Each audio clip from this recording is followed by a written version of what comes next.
All right. All right. This open meeting of the Northborough Master Plan Implementation Committee is being conducted remotely, consistent with Governor Baker's. Just a minute, Ashley. Oh, I didn't introduce myself either, so.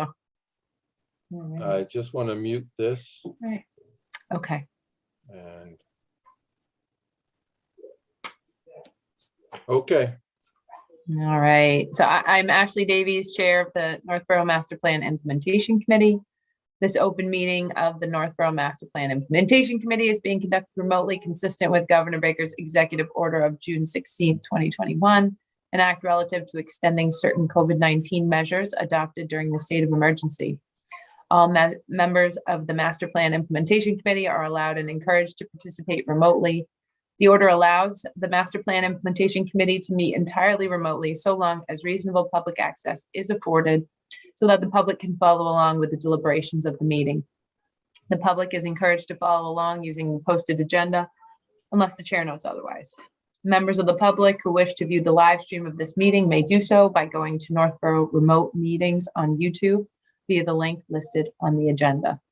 Ensuring public access does not ensure public participation unless such participation is required by law. This meeting will not feature public comment. Members, when I call your name, please respond in the affirmative. Amy Bretsky. Here. Rick Leaf. Here. Dario Damari. Here. Millie Milton. Here. John Campbell. Here. Jean Kennedy. And Ashley Davies here. Staff, when I call your name, please respond in the affirmative. Fred Litchfield. here. Laurie Connors. Here. All right. What So happened? let's What get- happened to Fran? She was here a minute ago. She was, and then she disappeared. Hopefully she'll get back in. She's Yeah. coming. She jumped out for a second, but she's joining Okay. back in. There you go. Oh, great. Fran, you with us? You're muted. She's on mute. You may be having some connectivity issues. Well, it looks like she'll get back in. So today we're going to start off the agenda by welcoming Laurie Connors, our new town planner. Laurie, we're happy to have you here. And I've had the pleasure of getting to talk to Laurie a few times now and learn about some of the great work she did in Millbury with their downtown planning and revitalization work.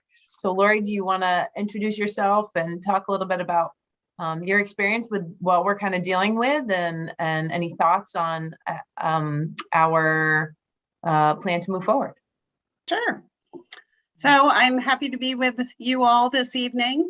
My first day in the town of Northborough was last Monday, so I'm just getting my feet wet and trying to figure out about your regulations and where you stand on all the various planning initiatives. So I was very excited to hear about your downtown initiative. Millbury, I worked for the town of Millbury for 16 years, so also a long timer there. And we were on a similar track. So we completed our master plan in 2019. And just a couple of years prior to that, we had done our visioning exercise for downtown revitalization. So one of the driving forces for that was we had a little pocket park in our downtown that was very dilapidated. And we were also suffering from a number of empty storefronts. So we started a couple of years before that with the Downtown Beautification initiative.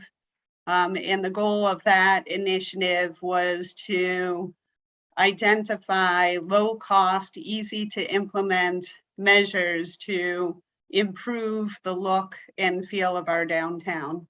So the first two initiatives we started out with was an Adopt a Pot program and an Adopt a Banner program, and they were very successful. And we were able to raise quite a bit of money.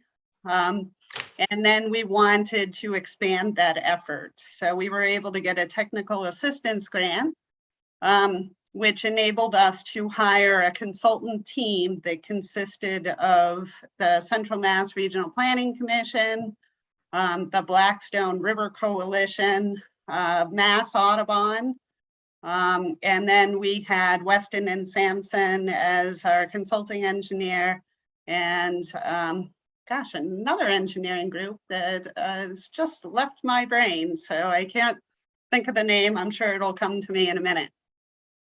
And so we did a series of 4 visioning sessions, which really, one of the goals is that we really wanted to have green in our downtown. And by we, I mean my little group of ladies. There were 4 of us, and the DPW director wanted to think of ways that we could get trees into our downtown and could also beautify our commons, so that little pocket park and our town common. So that's kind of the launching pad.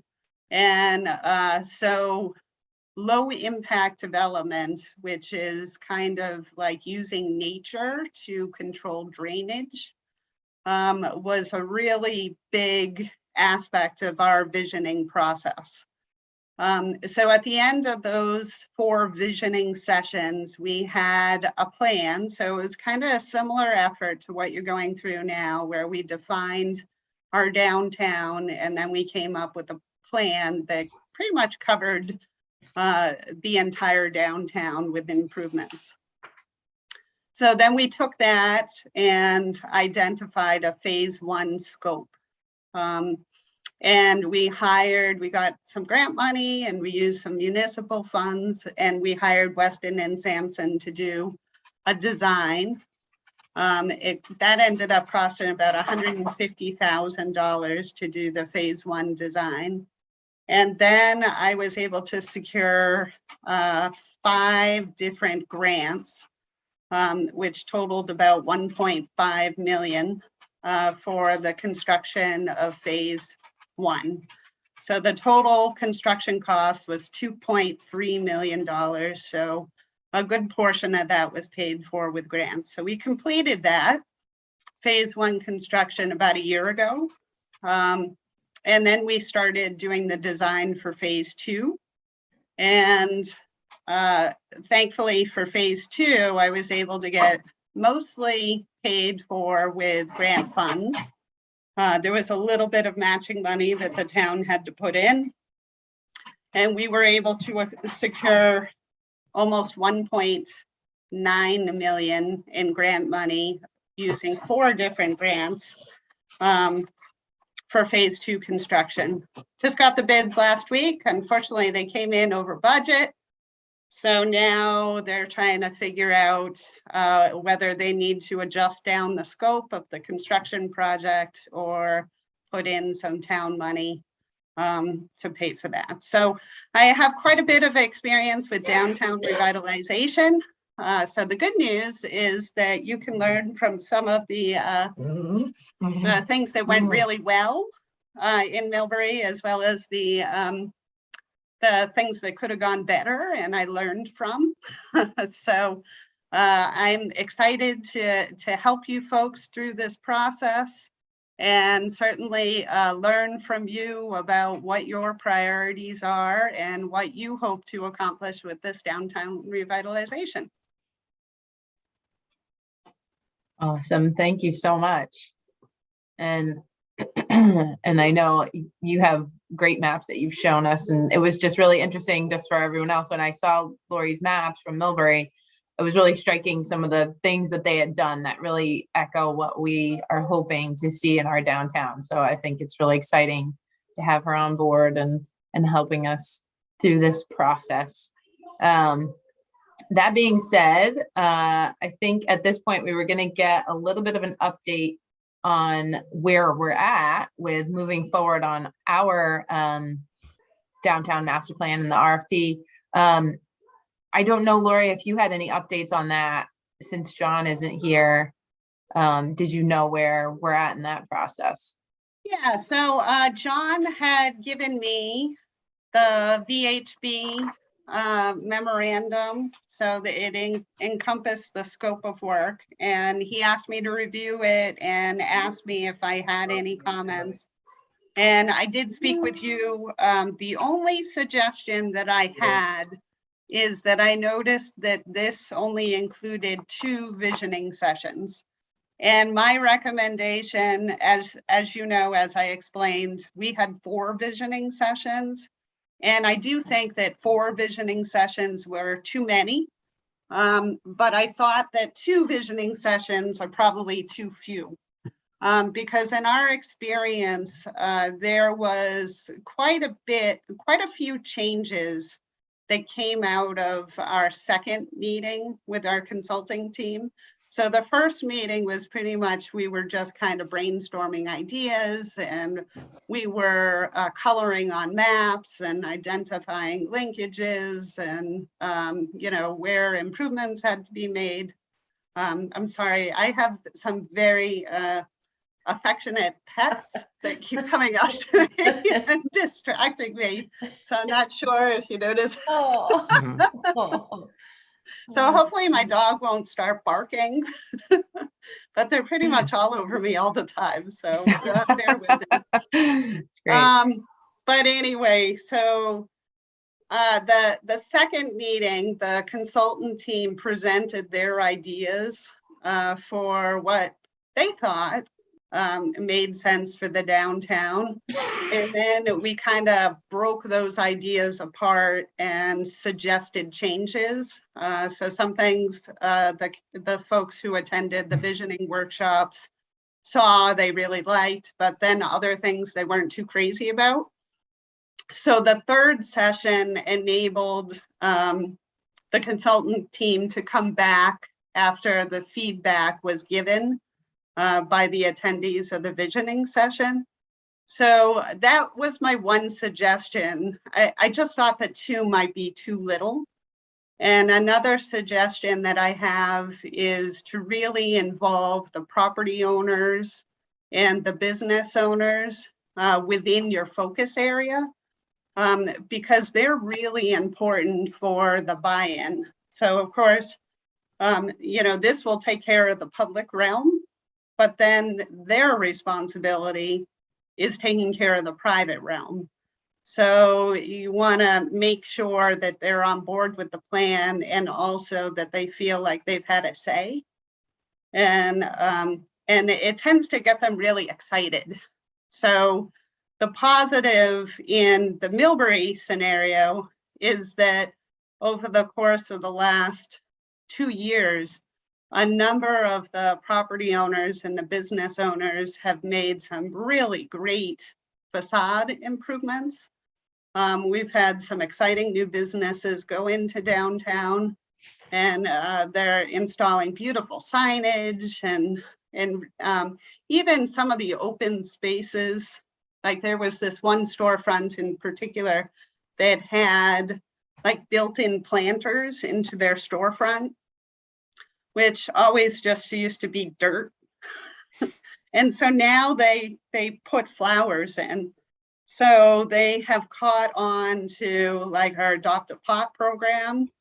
And that has encouraged the folks to look around to see what little open spaces exist in the downtown and to improve those areas and to put out their own pots.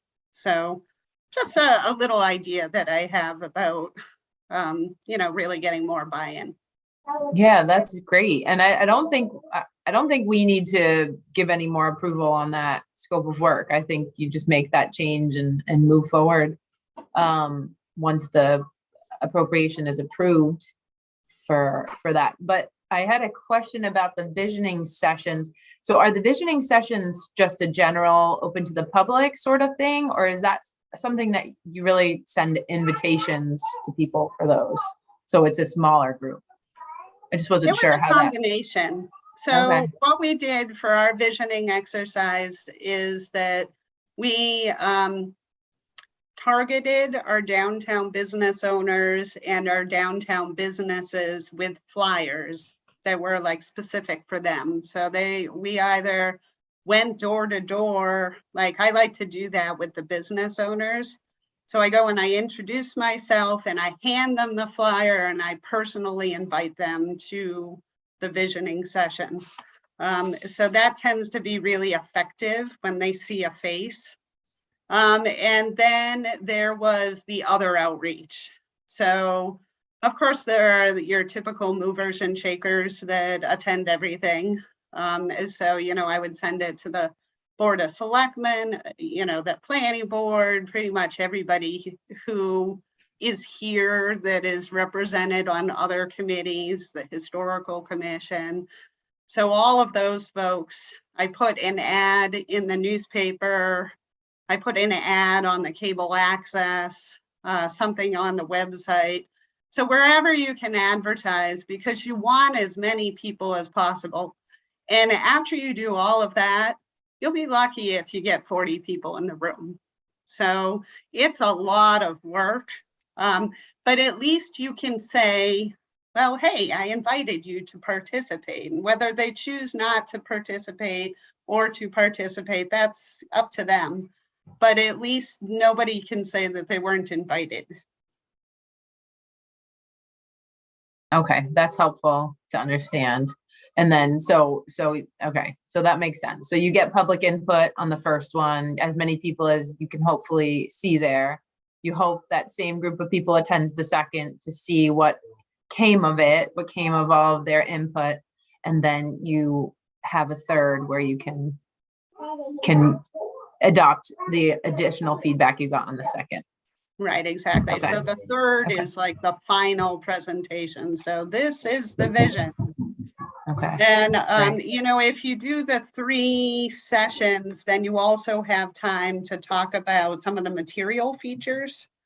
Like we had talked about seating and we talked about like crosswalk design and pavers and, you know, landscaping ideas. We actually have an archway. One of the problems that we have in Millbury is that we have a municipal parking lot. Nobody knows where it is because it's not well signed. And so we ended up putting this giant archway that says municipal parking. So it's like this black metal feature, and then it has gold lettering. Nobody can miss this. So now everybody knows, oh, okay, that's the entrance to the municipal parking lot. So what was really important to us is we wanted more people to use the municipal parking lot so that they would walk to the businesses. And while they were walking to the business that they wanted to go to, they would visit other businesses on the way. Okay. Yeah, you know, Amy had mentioned today that the selectmen were getting some calls about fencing for the new Assabet Park. And, you know, this is obviously not lining up with that in terms of time frame, but that would be probably a time to talk about, you know, something like that, fencing styles and things like that. Okay. Exactly. So that just kind of, so the visioning boards fed into our design for the phase 1. So what we did is we took this piece out of the phase 1, out of the visioning exercise, and I use that for the grant applications to help pay for the design. So they need like a concept in order for you to be able to secure a design grant. So I don't know if the goal here is to use like CPA money or ARPA funds or whatever. But it is hard to get that initial grant. So you need something solid to show them. And they also like to see that you have involved the public. An important aspect is to target the housing authority, because they want to see, because usually that's a population that isn't included in visioning exercises. So they want to see that the housing authority, the folks who live there have been able to contribute to the conversation. So I guess, Laurie, my understanding is that you're recommending that the scope, as it was agreed to by the committee at their last meeting, you recommend modifying it to include 3 visioning sessions as opposed to 2, and also to maybe add a little more verbiage in there to emphasize the involvement of business owners in the area to be involved in the process. Yeah, I think the opportunity, like, you don't necessarily have to expand this group to include business owners, but they should absolutely be targeted. So the visioning exercise should not be just this group. Right. So the visioning exercise should be with the general public. So you should get as many people to be part of that conversation as possible. And like I said, you could invite 200 people and only 40 will show up. Yeah. Yeah, I just want to make sure everybody on the committee is clear as to how the scope of work is going to change from what, we had approved at the last meeting. So I'm just confirming basically that we'll go from 2 visioning sessions to 3, and there'll be something additionally included in there, emphasizing the fact that we want to get community involvement, in certain points of the process. Right. Other than that, the statement of work will pretty much look as it came out of our last committee meeting. Yeah. And that'll be what'll go forward. It'll be worked into the RFP. So are there any comments or questions about that? Or if not, we can just assume Laurie can go ahead and make those changes on the way to getting the RFP ready to go out. Yeah, Looks I'm like- gonna, if I can, echo what Laurie said. It doesn't matter if it's a town or a city or a building or a company. When we do the visioning or programming is what we call it, we can go to the owners of a company and get everything they want, but we always really highly recommend we go to as far down the chain of command as you can to the people doing the actual work. Because 2 or 3 things happen there. Number one, they're not getting something stuffed down their throats. Number 2, you are allowing them to participate, whether you do what they want or not. We may have some gas stations downtown that want more, and we may have to say, I'm sorry, we're not going to put another one in, but at least you listen to them.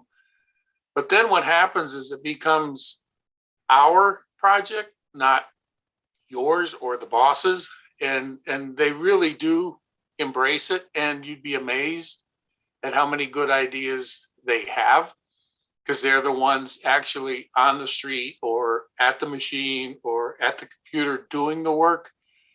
So that's kind of across the board, I think, the right way to do it. And I would never want to do it with just us, even though we're obviously smarter than anybody on the planet.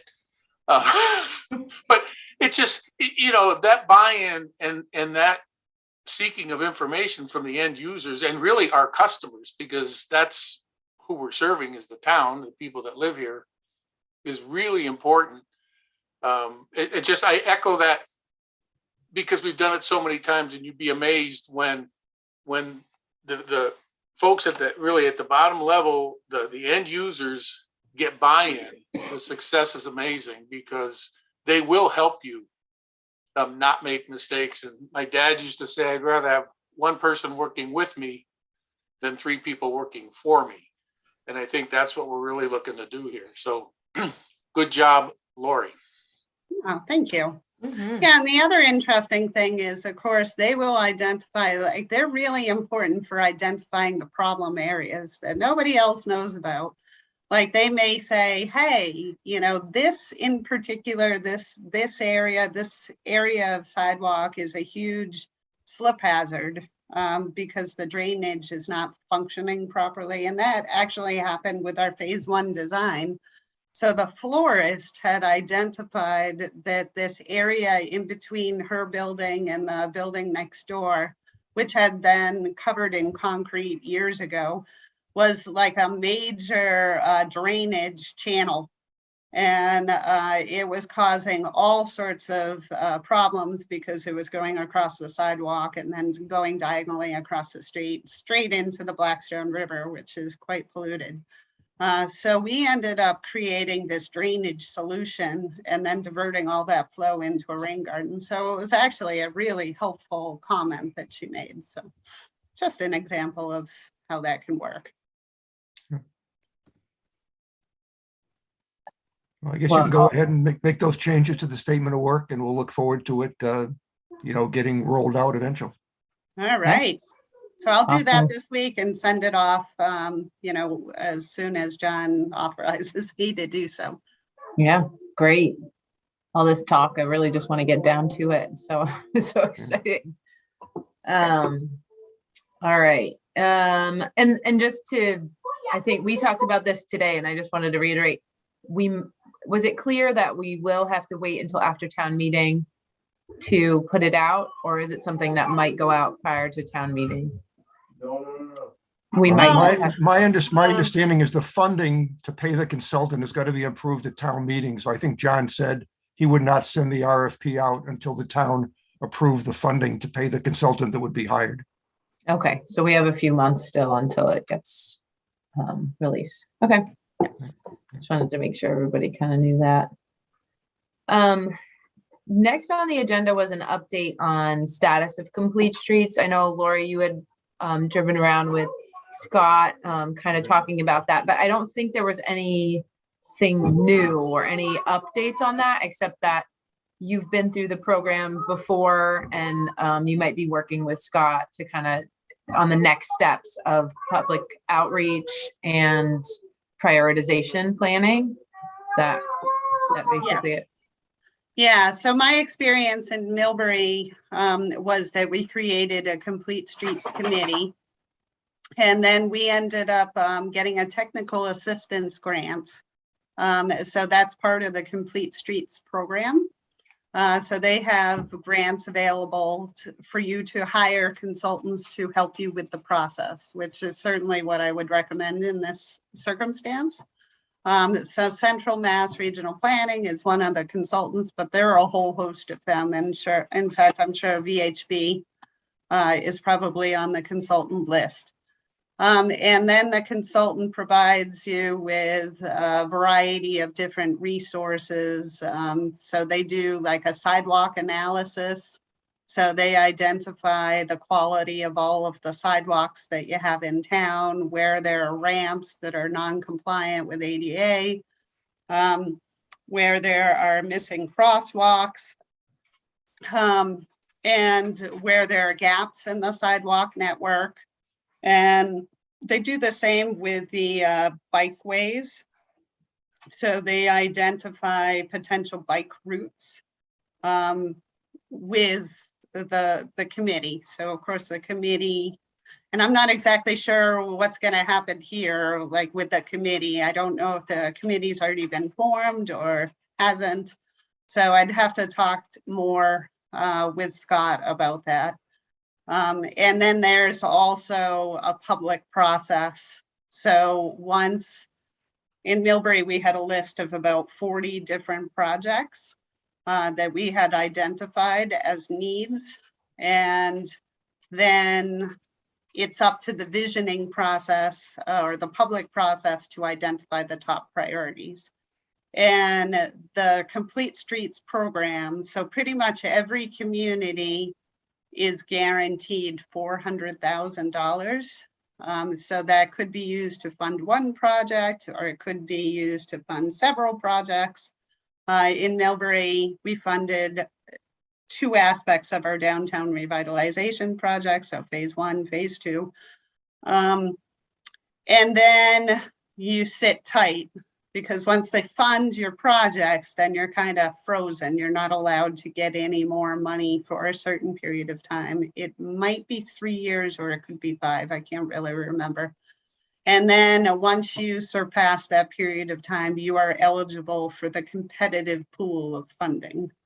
But pretty much we got into the Complete Streets program early on, and now there are so many communities participating, so they kind of put the kibosh on getting multiple grants. I was mentioning to Laurie that because we have a 5-year capital improvement plan in Northborough, that to the extent we can fund sidewalk improvement out of the money we can get in a complete streets program, that's one way to do it.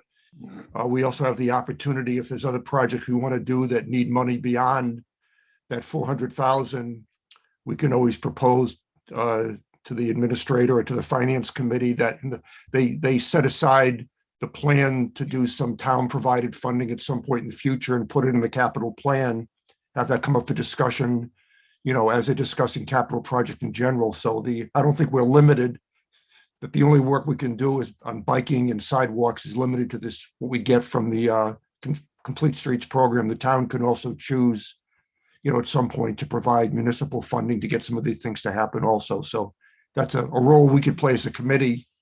If we feel there are other things we want to do that are consistent with the plan, we can recommend that things get built into our long-term capital plan to fund them.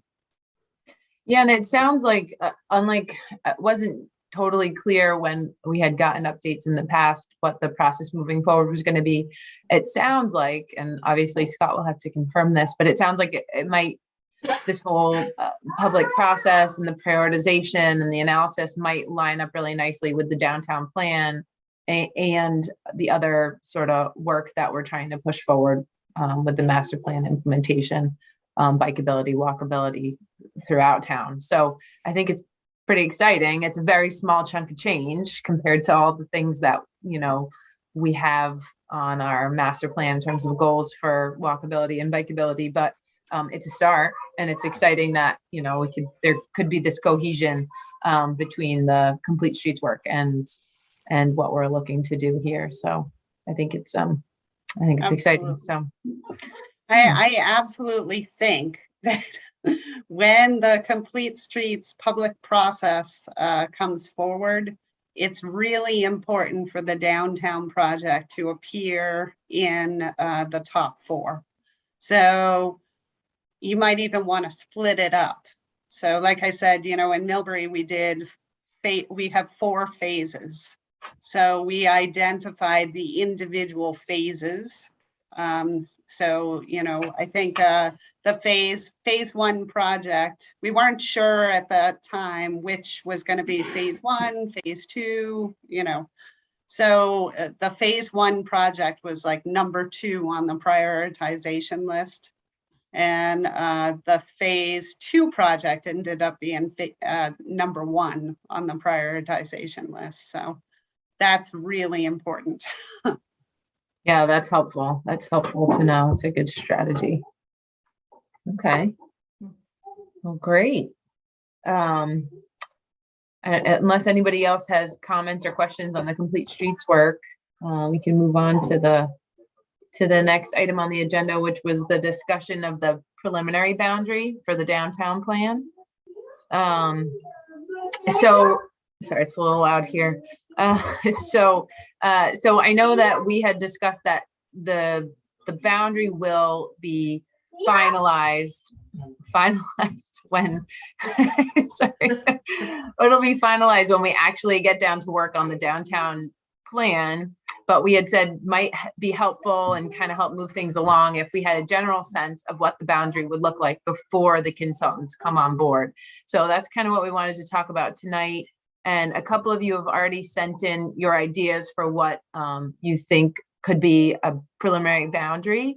I can show one of the items that Dario worked on.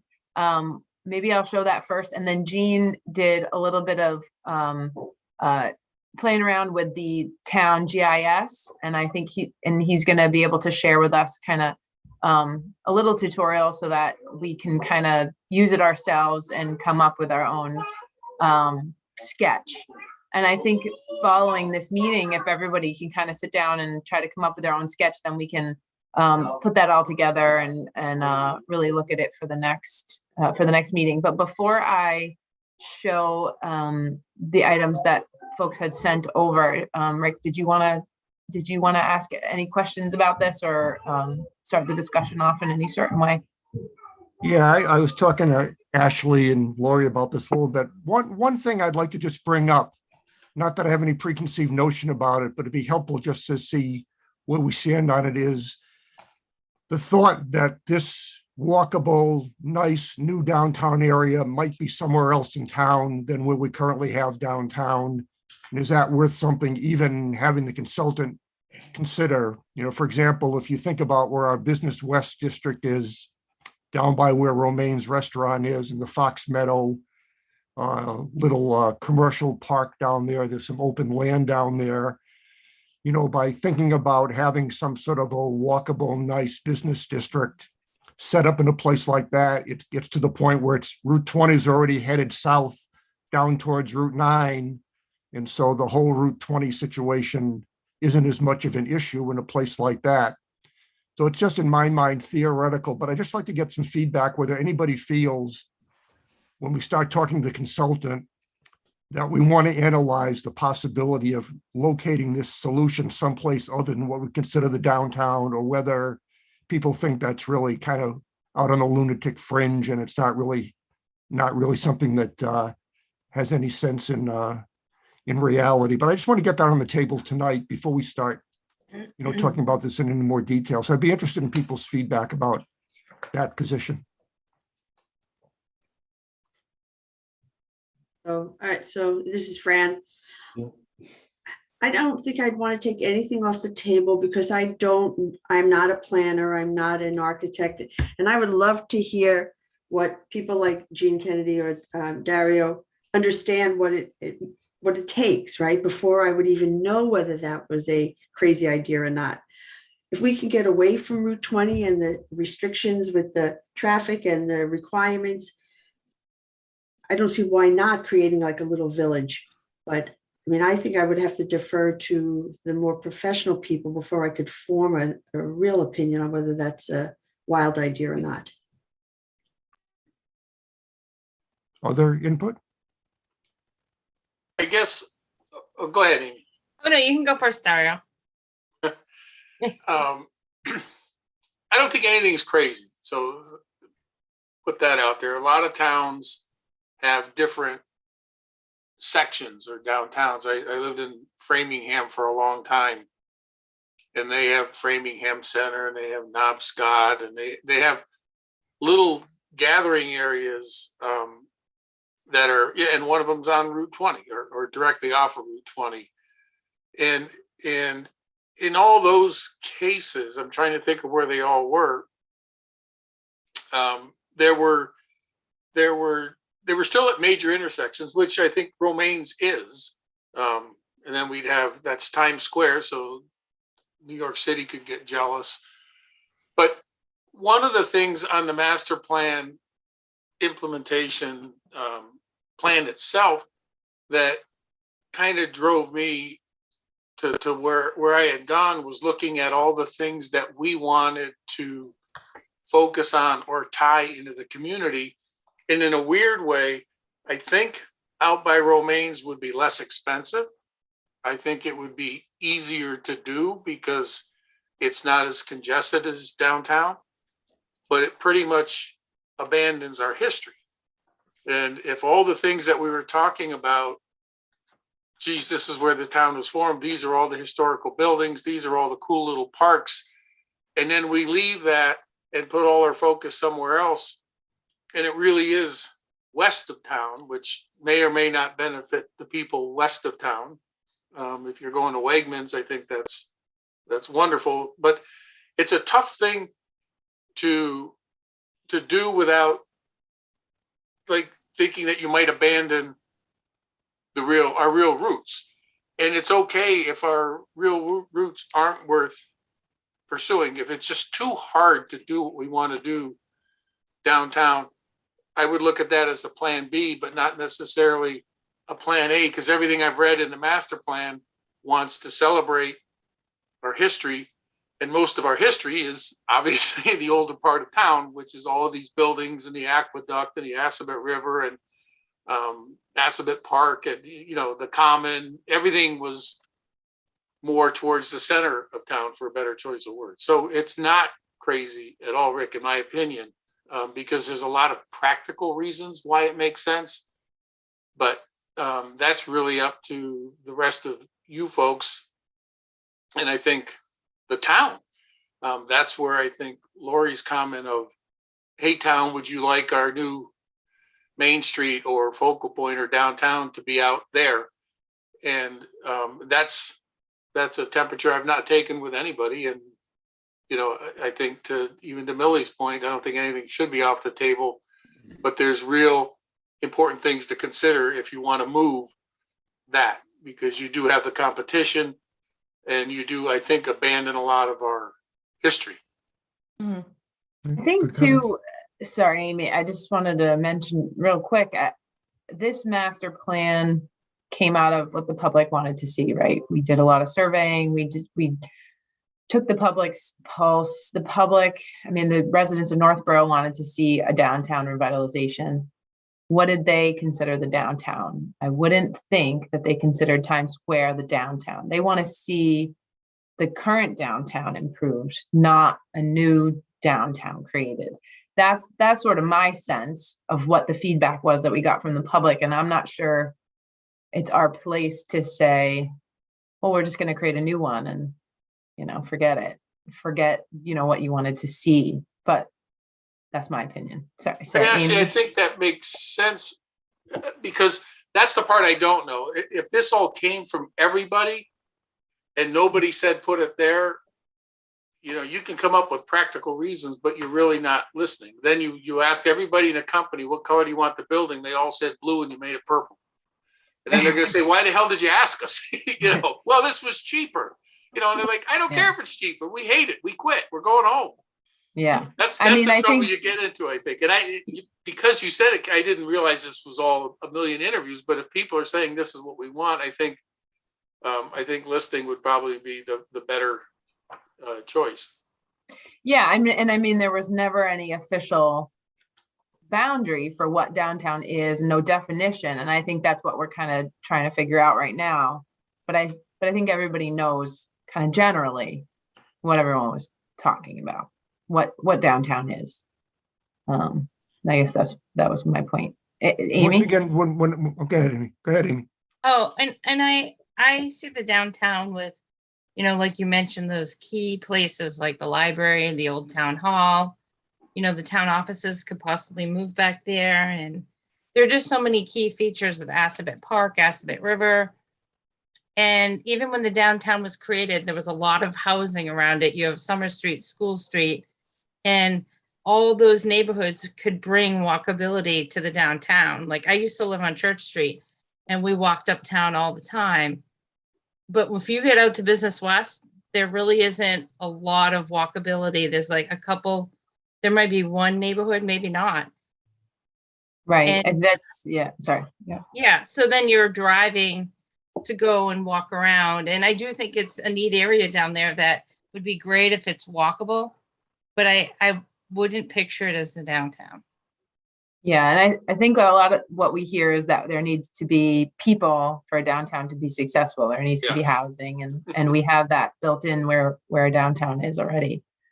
That being said, I wanted to share my screen for a minute because Dario did share his sketch of downtown, and whether you agree with it or not, his process was, as he explained it to me, really helpful, and allowed me to think of this in a bit different way. Or can everybody see that? Let's see if I can zoom in a little bit. So kind of what Dario did was he went through the town generally and circled key areas, conservation areas, areas of interest, historic spots, schools, etc., and kind of used that to help him focus and figure out what he thought the downtown boundary would be. And it's a very interesting shape. And I think when we talked, Dario, you said, well, those tentacles are kind of an extension, but the core is the core. But I thought that was really helpful in kind of trying to figure out where this boundary should be. Don't start with the boundary, start with determining the items and the areas that you really think are core to our town and what should be included. So I just wanted to share that. And I went through, and I was on the town GIS earlier at Jean's suggestion, and I'll let Jean kind of walk us through a bit in a minute. And I used Dario's method, and kind of, you can drop pins as you're in the town JS, and it kind of helped me to focus on what I wanted to draw in terms of the boundary. But Jean, do you want to now kind of talk about what you worked on with the town JS and how you were able to figure out sketching things out? Oh, for some reason we can't hear you, Jean. You're not muted, but we can't hear you. That's really weird. Low volume? This happened to Kathy one time. What was it? You know, that happened to me a couple of times, and it seemed to happen to me when I used the link. But if I came into Zoom, just putting in the meeting ID and the password manually, then the volume would work. You click on the microphone icon, it pops up a list of mics, and sometimes the wrong one gets. Oh, yeah, I don't know if that's it. I mean, I have. right. Try a different microphone, Jean. If you click on the up arrow near the mute button, there's a list of microphones. Hear me at all? Oh. Yep, Well, that worked. You can hear me now? Yeah. yes. Okay.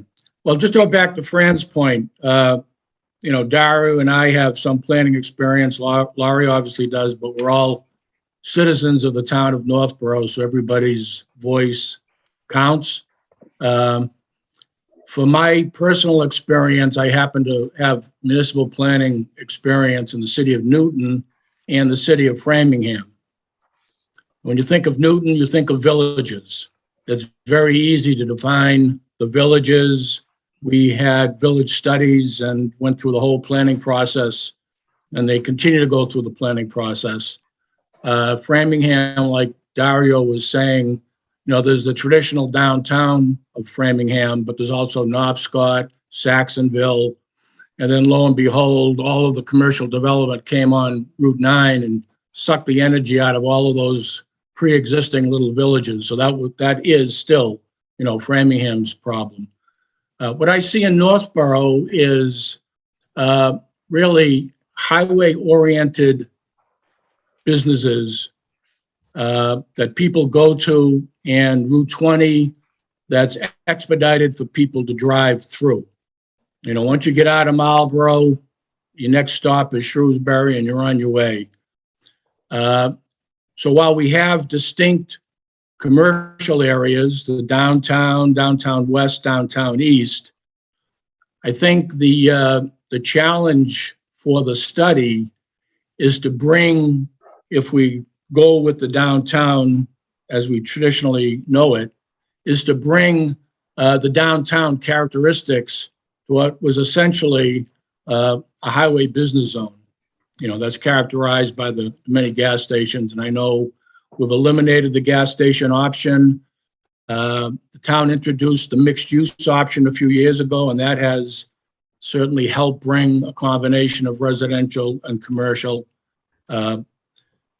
So, you know, where the downtown is, I think it's more of a challenge to make it more pedestrian oriented by. Oh, you froze. And for- Okay. Yeah, you're back. Yeah. All right, so I will, it's also saying I have an unstable wireless access, so that I think may be part of the problem. Mhm. So in following up from the last meeting, if you recall, near the end of it, Scott mentioned the town has a GIS system, and it's something that is worth looking at. I took some time last week to take a look and see what the functions are. I got a sense of it. I shared that information with Ashley and Rick, and they thought maybe if I went through a brief introduction of the GIS system, it would be helpful. The point is that since we are really a planning committee, mapping and mapping systems are really one of the primary ways planners convey information, data, analysis. So the more familiar we are as a group with mapping, I think the more helpful it'll be as we try to proceed. I will try to share my screen now with the GIS system and take a few minutes to step through what we currently have.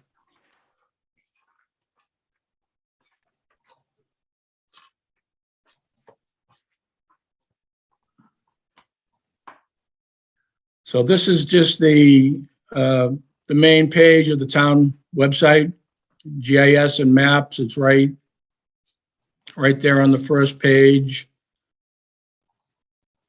The base map.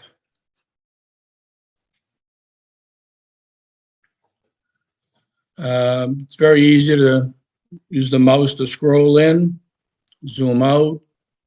There's also zoom in and zoom out buttons in the top left.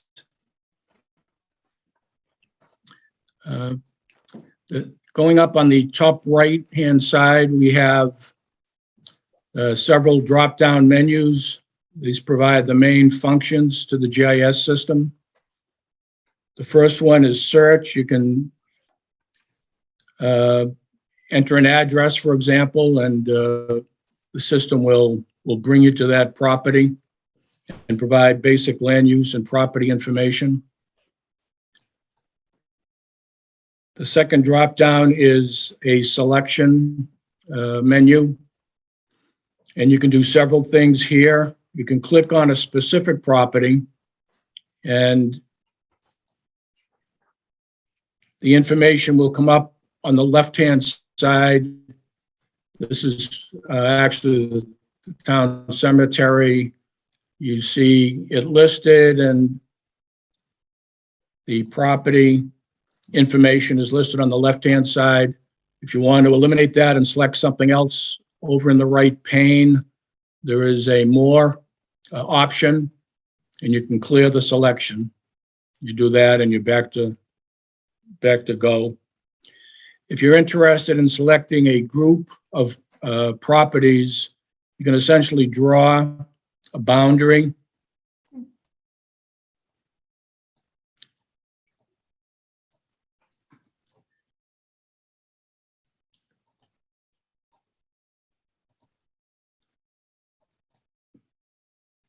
If you went something like this, it would then bring up that particular group of properties. And then on the right-hand side, you have the property addresses, and you can also download that selected group of properties to an Excel file.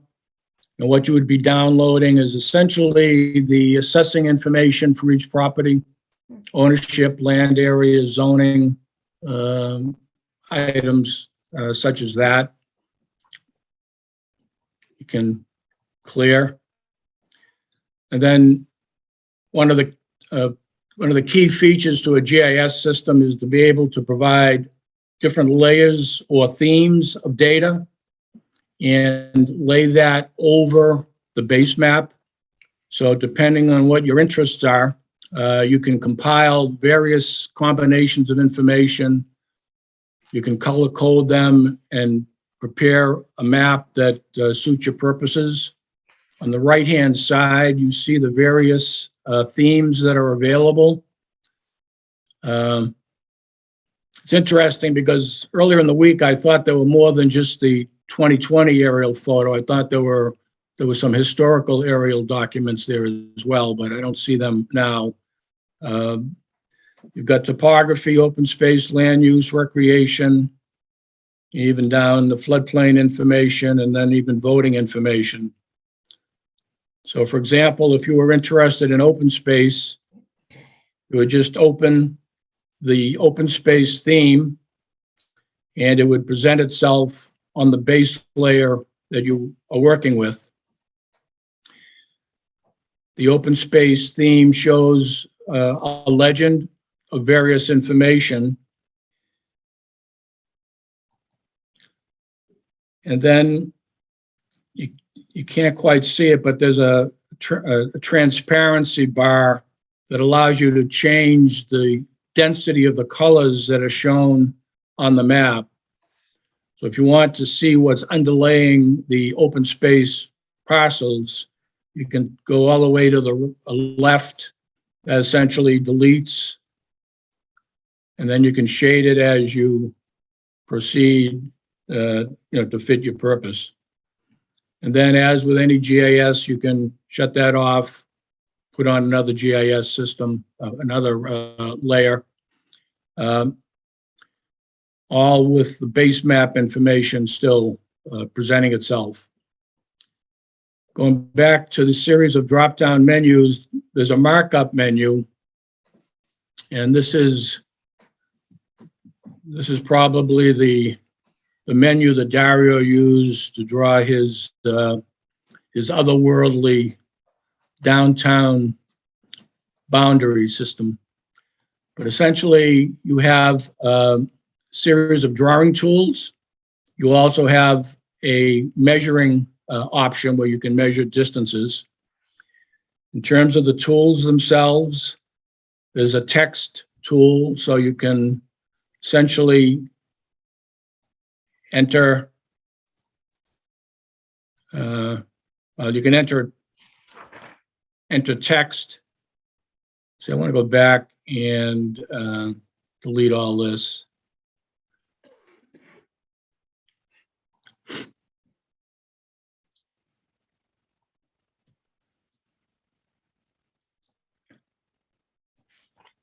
So back to the markup menu. So you can enter text. You have options to select the font size of the text.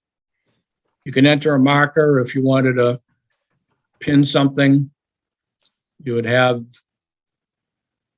that. I don't know why. I still have some things that I pre-selected.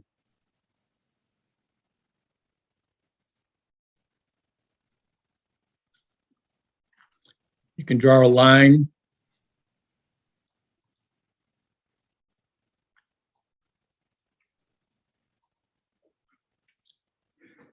And as you can see, you start marking this thing up, it gets confusing very quickly. But if you go down to the lower right, the red remove will eliminate whatever it was that you drew, and you're back to square zero. And that's what I didn't do with the other themes. That's why they kept showing up.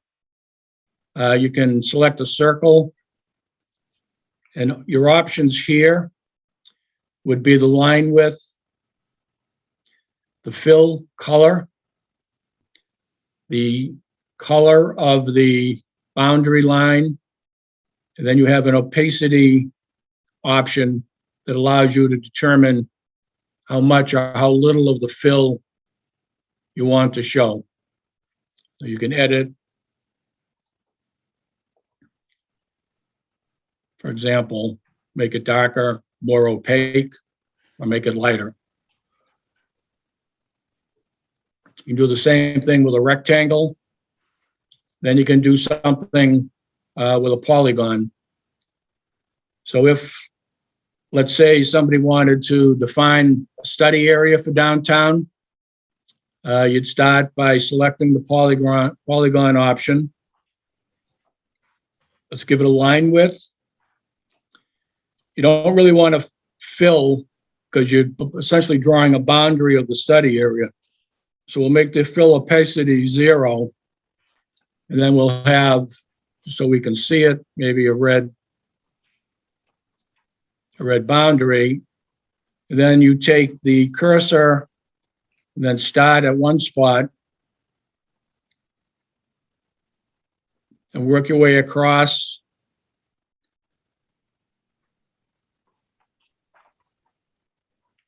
Maybe down to the Assabet River, over to Summer Street. Maybe you come down to South Street, up, come across Gale, back over to Route 20. Cold Harbor Brook perhaps is the boundary of the downtown study area. You'd work your way around and back to the starting point. So there's your study area. Then you could go back to text. Change the font size.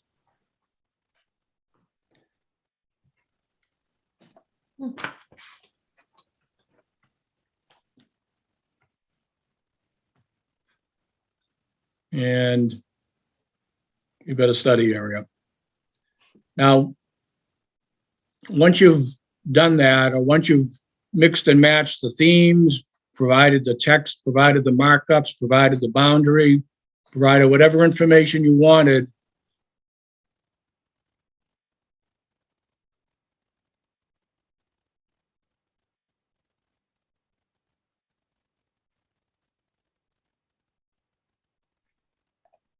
Oh, no, he froze. He He froze. froze just as he was finishing up. I know. This one is getting exciting. I know. I'm assuming he was gonna talk about printing. can you see Or, that?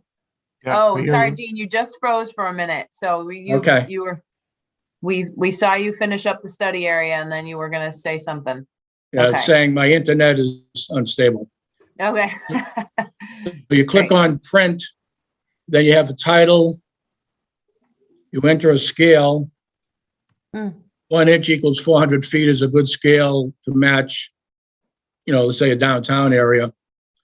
And as you can see, you create either a standard 8.5 by 11 PDF file, or you can create a larger 11 by 17 PDF file. You click on create the printable map, and you're essentially creating a PDF file which you can save as a file, and then email it to Ashley and Rick, or email it to the committee, or whatever we wanted to do. No, I zoomed way in. See, the 400 scale didn't really Oh, quite work out as well. And that's got to be 1,000 scale. So it's got to be different. We get Okay. the idea, though. But Yeah, that's this essentially is- the idea for the mapping. Yeah, this is super helpful because I've used the town GIS a ton just to play around, but I have not even come close to touching all those features that you just showed. So that was really helpful. And I think I don't know what other people feel, but if everyone wants to kind of sketch out their sense of the downtown and send it over to us, then we can kind of compile them, share them with the whole group, and we can discuss them and try to see if there's overlap and consensus that we can all come to prior to finalizing with the consultants. But I think having these maps is great. I know John Campbell has already sent me one, and Dario sent his wild one, which is very exciting to see. Hey, Ashley, Yeah. can you pull that up? Because Sure. I want to just, it's not really an answer, but it's an illustration of a process. Yes, and I that's think- that's what I hoped I explained that. Yeah, but I think if people, so, and unfortunately, I did this caveman style. I just printed out the map off the GIS, and I use this. It's a really crazy tool, a marker, and some highlighters, because I'm not as smart as Gene. Although I do know how to use the GIS, it takes me so much longer. So I just scribble it and then I run it through our scanner, and then I pretend like I spent 3 weeks on it. But what the process here, and then I think for everybody else, however you want to do it, but I think even, Laurie spoke of it. The information that was on here came from the master plan itself, and the big green blobs, whether they were green was like natural things, blue was historic.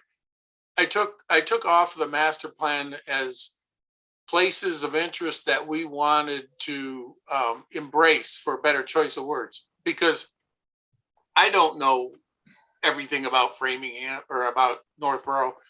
And I put all the dots there to say, okay, that's stuff that we talked about. So we're not going to be able to reach all the way up to, Bisquat Park, which is the northern tip of Framingham with the downtown. It makes no sense. And if you look at this star or spider, maybe the downtown is limited to the body, but there was so much talk. You guys can't see my cursor, right? No, Which is sorry. fine. No. But if you look up at the aqueduct, there was so much talk about the aqueduct that maybe that is one leg Oh, I see it. that does get considered, kind of, I'll say day one with the downtown, because there were so many reasons to tie to it Mhm. from everybody's, thoughts. But I think what happens here, you put everything that we thought we wanted to deal with, connecting to the trails, connecting to the historic spots, connecting to the parks. And then you go back to the downtown, you define the downtown, and maybe it's the body, but then the legs or the points to the stars, when we do the downtown, we want to make sure that those can eventually be tied back to the downtown as part of the whole master plan. And it's no different than when Boston did the Freedom Trail to get to the Constitution. It's a long distance from downtown Boston, but they made sure in their planning that it was eventually walkable. So whether we did bridges or roads or anything else, if we do our downtown, there are areas that were important, pointed out in the master plan. And for me, I kind of learned as I did this, I just put all the important areas down and said, okay, how can we tie these all together and eventually reach out to Ellsworth and McAfee Park. But 135 is a big part of the downtown, and so is Route 20 going both directions, and so is a little bit north towards Z and the cemetery. And I even forgot our first cemetery was on Brigham, and I drive by it all the time, and I thought, oh, how cool 10 years ago. And then all of a sudden, that is a piece of our history. Is it something that's a focal point? Probably not. But can it be embraced and celebrated? Probably. So when I did this, it was more understanding the process, put down everything that you think is important, then see how it relates to downtown. And then it won't be a circle necessarily. It'll be whatever, you think is our focal point. And the other part of the process is, this is one piece is the scope, which is what we want to do. Then reality sets in. You get to the cost, and then you get to the schedule.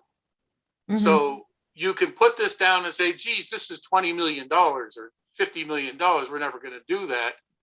But if you put down everything you want, when you do hit phase one, which may just be, putting some trees downtown or bulbing the corners of the intersection, we know that we can tie it into phase 2, 3, and 4, 3, 5, and 10 years from now. And it enables us to understand that maybe we would do want a connection, out to Romaines, so we can pull those two together. And I can tell you a little bit about, which was interesting, that you talked about Framingham. 3 big downtowns in Framingham were there for 3 different reasons, and it's kind of cool to understand why. The Framingham Center was there because that was the old coach road. That was the old east-west connection from Boston all the way to Oregon. And that's was horses and carriages. Then the downtown shifted to what's the current downtown, which we call South Framingham. And that was because of the trains. That became the new focus of a lot of towns at the turn of the century, 1880. And then it went back to Route 9 because the automobile kicked out the trains. So those were the 3 things that moved the major downtowns. Saxonville was also tied to a train track, as was Knobscott. But our downtown had the train, the wagon trail, and the cars still remaining in the same spot. Those tracks never changed. So ours didn't move as much, and therefore all of our old buildings kind of hung out in the same area through the evolution of our history, where Framingham's moved like every 100 years. As technology changed, the downtown moved with it, which is kind of an interesting thing if you look at how things move, and villages are created and abandoned because of, in that case, technology. And that's just how people lived. And I think the other important thing that Amy brought up is the availability or accessibility or walkability to the town with where all the houses currently are is huge. Because for the town to work, those houses want to be there. And in Framingham, those villages all had a lot of houses around them, so they could still kind of remain active. It wasn't like there were no houses near Saxonville. It was completely surrounded, you know, and it's interesting how you can support a couple villages or areas in a town, but that one developed, you know, over 100 years when, you know, you had no choice but to live in Framingham Center because it was the only wagon trail going to that area. So anyway, this is not an answer, it's more a process, but it's kind of me just squirting out everything that I saw in the master plan, trying to say, hey, folks, and it doesn't have to be super professional. You could just draw a green circle. And if you're smart enough to use the GIS, that's just loaded with information and technology that just makes it that much easier. But all I did was print it out on an 11 by 17 and then wrote on it with markers and then scanned it. So that's the caveman way of doing it, but it still works. But I think understanding the process to make it simple on folks that don't do this for a living, you can just do that. And like Ashley said, she just started picking things and putting points down. Then you look at the points and say, how does that relate to the downtown? Yeah. But anyway, so this was all based on the goals that were on the master plan. But I just wanted to walk through that process real quick to just help people. No, I Thank you, think this is, Dario. I think this is really good, Dario. I think it also Yeah. points out the fact to the rest of the committee that any way you want to provide the information, you know, back to Ashley or to us or whatever will work. If you want to use the GIS and you're comfortable with that, you can do that. If you want to print out a map and write on it, if you just want to send in some text and say, you know, I think the boundaries ought to be, you know, the following streets, everything that's inside of that, you know, whatever you're thinking about, whatever you're comfortable in doing. The main thing is just to collect people's impressions of what they think we ought to do and see what sort of comes out as where we agree, where we disagree. Once again, we're not going to tell the consultant, this is what you need to work on. We're going to say to the consultant, this is what we've been thinking about, but feel free once you get into this to suggest what you think is best. So, right. But having a combination of general things going sense. on here. Yeah, and that's what I was just gonna say too, Rick. Yeah, well, however you want to get the information over. Do you want it to be a simple outline drawn on a paper, a simple outline drawn on GIS? Do you want to include some pinpoints of things that you think are key and should be included? Do you want to include some labels? Do you want to include some phasing? I mean, I think just getting your opinion of what you think should be the downtown boundary, how you think we should try to focus things will be really helpful. And then we can compile it all. And when we next come together, we can kind of try to distill it and come up with one idea to move forward with. So yeah, Amy? I was just wondering, like, since Dario and Jean and John Campbell did theirs, if they send it out to everybody, I'm just thinking about myself. If I read those three, I might see one and say, well, I like what John Campbell did or what, you know, and then I won't have to draw it myself. Not that I'm trying to be lazy, but I hate to, you know, invent the wheel. If I see a plan and I think, oh, that looks great, I would do the same thing. Yeah, I'd be happy to send those around if you guys are okay with that, and as a prompt and some suggestions for others, so that they can do their homework before the next meeting. Yeah, I think that'd be good. Jean? Well, mine was more just an example of how to draw a study boundary. I didn't really put much thought into the actual boundary itself. I will do that for the next meeting, but don't take that as, you know, my last will and testament. Okay. Yeah. The other thing I liked about Dario's. I'm sorry. Fran? I Fran just has want to been say, trying to that's all right. Just because I'm more of a process person, I'm doing homework and sharing information. Just remember, we're a public body and we have to be careful about violating open meeting.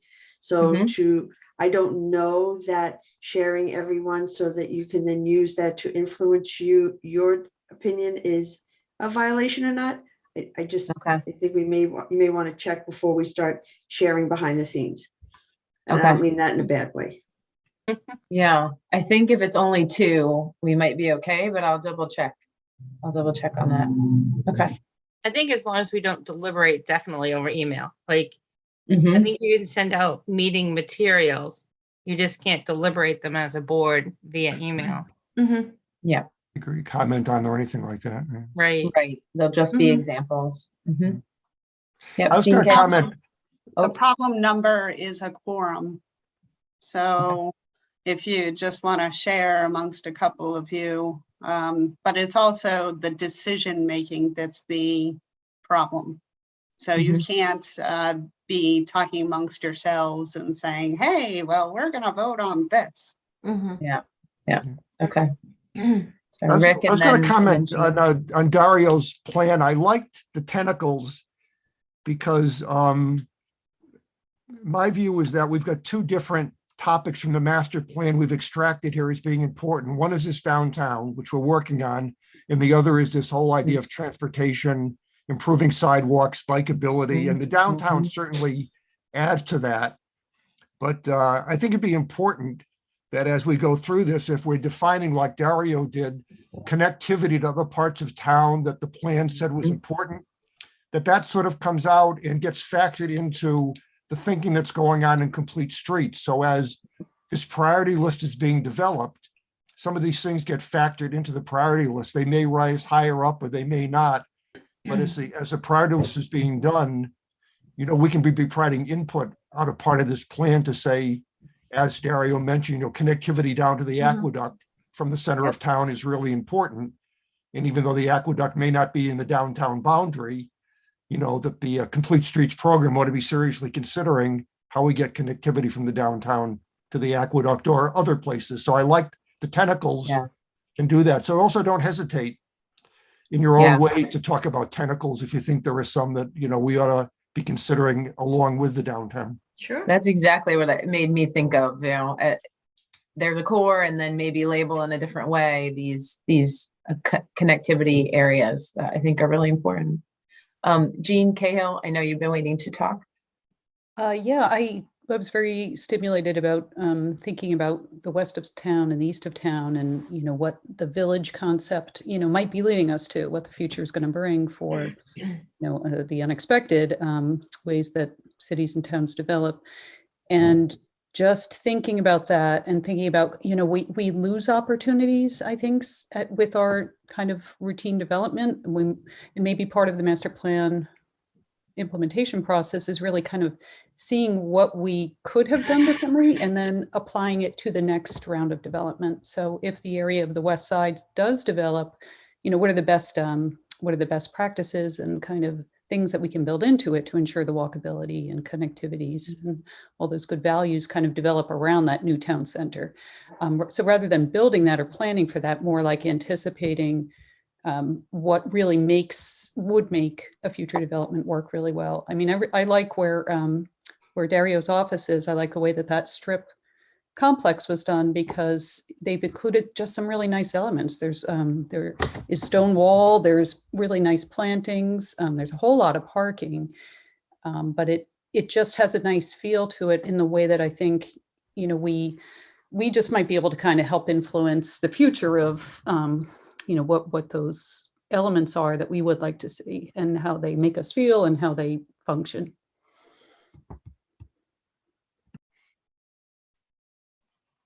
Great.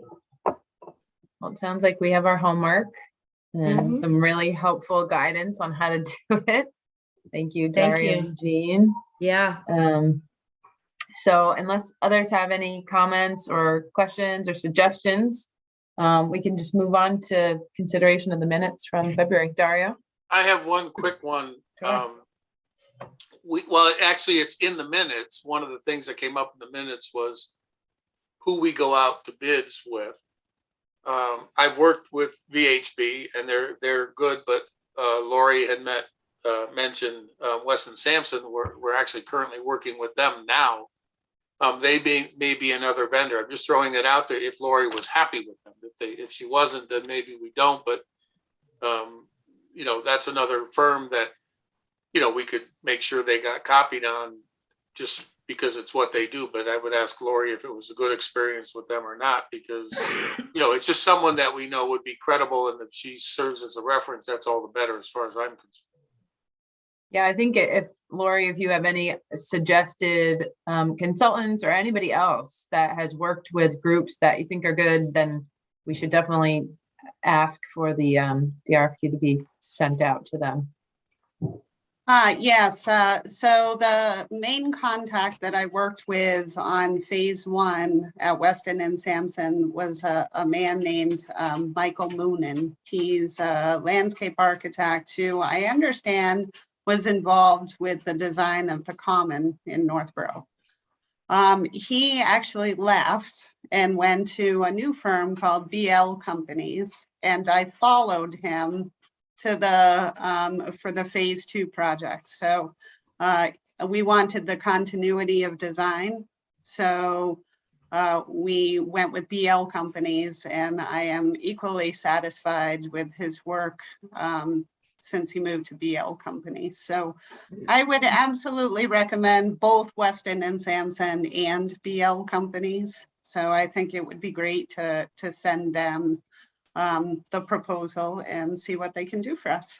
Yeah, I think that's great to get more people with the RFPs, especially if someone's got experience with them. It doesn't mean they get it, but at least, you know, it's someone that you say, oh, good, let's make sure they at least look at it. Hopefully they'll propose. People are very busy right now, which is probably, Laurie, why your project went over budget between the supply chain and everything else. It's not necessarily anybody's fault. It's kind of the real world. I think make one more comment about how I started this whole discussion tonight. My feeling is when you get a group of people together to talk about something, the more you can sort of expand the scope of what you're going to talk about and raise some issues that may have little practicality, but cause some discussion to happen. Sometimes things pop out that you don't expect, kind of thing. So I had no ulterior motive in mind for suggesting we think about Business West or anywhere else in town, except to say we're at the beginning of the process. And in my mind, kind of anything goes. And also to get some clarity as to, you know, what we're going to be with a consultant. So you may see me do this from time to time again. It's only that I think sometimes you get some things out of discussions if you kind of open up the box a little bit more. So that's all I had in mind when I suggested that. Yeah, no, I'll probably continue to do that. That's great, Rick. And yeah, I mean, it's about what you feel and what you think is the best for the town. And if there was, you know, more than half of us that came back with the outline that was Times Square, then, you know, maybe we, you know, change our focus. So yeah, it's always good to think out of the box and keep your options open. And so. Well, the other thing too is, let's say we focus on the traditional downtown and we come up with some ideas and some concepts. That doesn't mean that they're not transferable to other parts of the town. I mean, we are victims of a highway system that predates all of us, Route 20 being a primary east-west highway. And that is sort of counter to any downtown. All you have to do is go to Marlboro to see what they did. They had to do a bypass of Route 20 to maintain their downtown. So whatever we come up with in terms of increasing walkability, increasing the number of people, the ambience, the architectural and landscaping improvements, if they're good for one downtown, they're good for downtown west, downtown east, or however we want to apply it. So that's another way of looking at the tentacles, in the sense that, you know, we're going to focus on a certain area, but we have other aspects of town that we are interested in improving. Yeah, I think that gets back to what Gene Cahill was saying, you know, let's learn from this. Let's create a model that, you know, if suddenly Business West becomes really developed in 10 years, then let's do it right and learn from what we're doing here. So I think one more thing I would suggest, I'm sure people do this, but the last couple of days, I've just gone downtown and just walked around. Yeah. You know, I just sort of stumbled on some things I'd forgotten about, whatever. So I think, as well as getting a map and drawing lines on it, to the extent we could all get down there and spend some time and sort of wander around, that would also be helpful. Yeah. That's a big deal, Rick. I went down by Coldbrook, where Coldbrook met the Assabet and didn't realize we had this beautiful waterfalls on Hudson Street. And then it goes under this warehouse, and then the confluence of those two rivers are kind of hidden in the back. And it was just gorgeous. And I literally just walked all around everywhere looking at it and said, wow, this could be really awesome. So I have been intentionally trying to explore, and there's nothing like, tripping over something or looking at square in the eye. And even where the Assabet goes under Route 20, there's that building that's right on the falls. Yep. Yep. So here's Dario looking at the building saying, boy, what would I do? And it's awful that we can't celebrate. We've got several of these waterfalls, that are, 100 years old or more. And I'm looking at that building. How cool would that be to keep the front of the building the same and make the back and the left-hand side all glass and open to the waterfall, so that you could just sit there and enjoy that water and that sound and instead of this just sitting there as just a building to enjoy it. There are like so many cool opportunities with a lot of the stuff that we have that we really haven't capitalized on. The aqueduct being, if you had to make that today, you're talking, $10-15 million, and we got it there for free. And it's beautiful. Even a blind photographer couldn't take a bad picture of it if you're looking at it in front of the water reflecting. It's so gorgeous. And there's real opportunities with some of this stuff. But when you get out and look at it, like you said, you'll see good and bad, but you're really smelling the roses at that point. Potential. When I was walking around today, I walked behind the fire station. I never walked behind the fire station before. Well, it turns out behind the fire station parking lot, there's a beautiful overlook of Cold Harbor Brook as it just goes past the bridge on Church Street. Yep. And that could be a beautiful spot to do a little, and that's public property right now. Yeah. That could be a beautiful little park or something. There might be a walkway back to Church Street. Who knows? But I never walked behind the fire station before, and I just stumbled on that, so who knows what else we'll stumble on.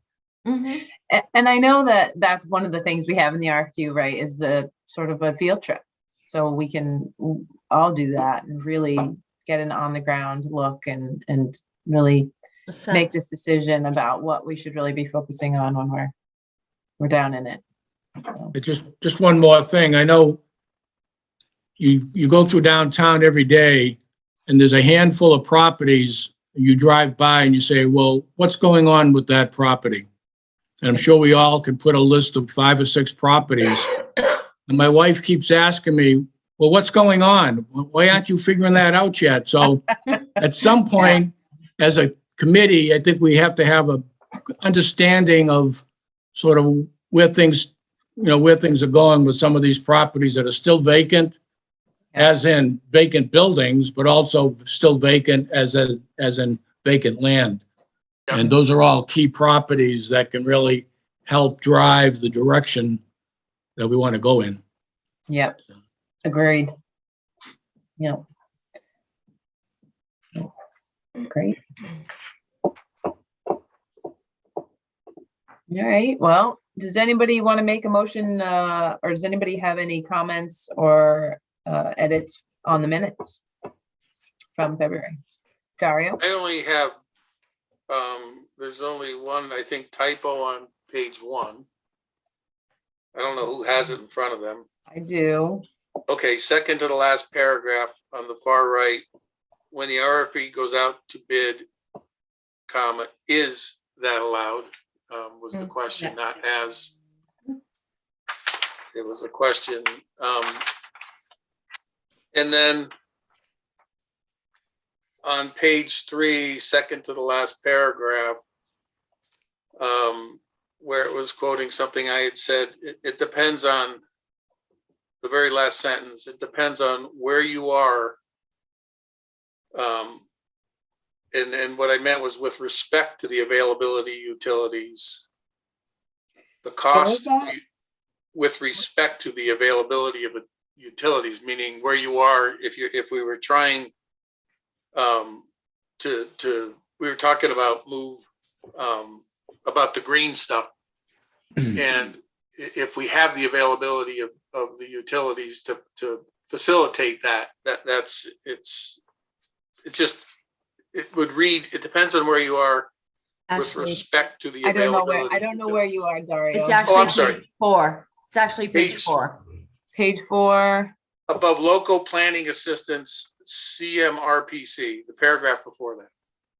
Mhm. Starts off, Mr. DeMar said, Yep, it doesn't Okay. work. okay, so at the bottom, Yep, it says, it depends on where you are, and should read with respect to the availability of utilities. why can't I find this? It doesn't say with respect to, I'm adding in with respect to. Page 3. Yeah, it's Page page the last 3 paragraph. on my version. Oh, it's on 4 on mine, sorry. Oh, God, It's I'm not seeing it, do you but see where it says local planning assistance? Yep. it depends The on where you paragraph are. before Got that. it, got it, found it. Depends on where you are.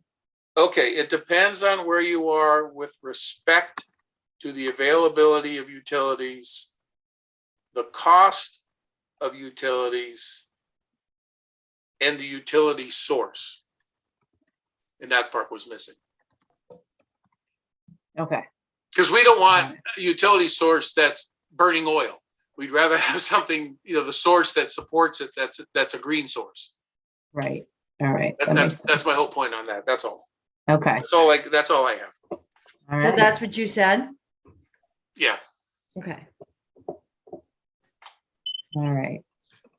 Got it. Anyone else? I just thought that it might help, and again, my paging might be different, but it's on mine, it's there, some clarification might be it's on mine on page 3.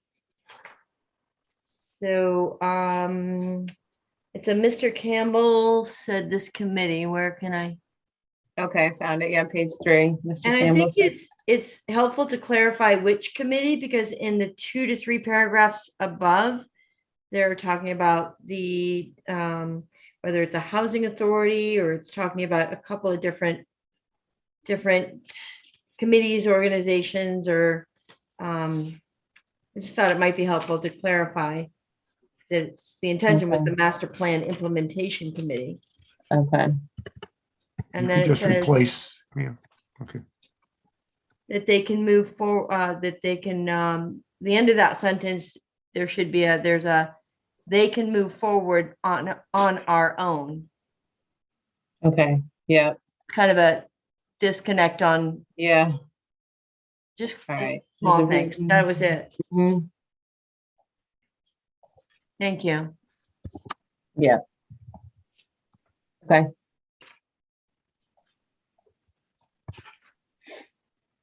Great. That's it. Yeah, that's tricky. Okay. All right, well, we'll play around with that, but, all right. Great. I guess I move then that we accept these minutes as amended. I Second, second. All right. Do we need a roll call vote on this? I can never remember. yeah. Yes. Yes. Okay.